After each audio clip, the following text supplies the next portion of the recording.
зане ки аз шавҳараш талоқ ногирифта бо марди дигаре издивоҷ кунад, никоҳ бикунад, никоҳи онҳо фосидай, никоҳи онҳо дуруст нестай ва ҳар боре ки инҳо ба ҳам наздик мешаванд, онҳо гуноҳи кабира муртакиб мешаванд. аз Аллоҳ битарса ҳамун зане ки аз шавҳараш талоқ ногирифта бо як марди дигаре издивоҷ мекунад.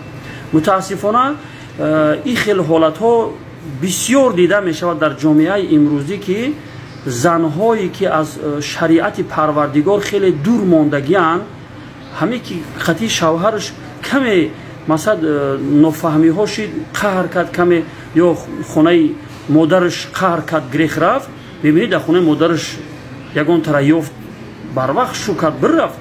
масад ин хел коро бисёр шидестай. яъне ин саволи шумо якум савол нестай, чандин нафарҳои дигарам ҳамин хел савол доданд. субҳаналлоҳ, ҳайрон мешавӣ ки як зани мусалмон талоқи шавҳарша нагирифта чӣ хел мерава бо як марди дигар издивоҷ мекунад. кадом бадбахте инҳоро никоҳ мекунад, кадом марди беномусе ҳамин хел зана никоҳ мекунад, мегирад.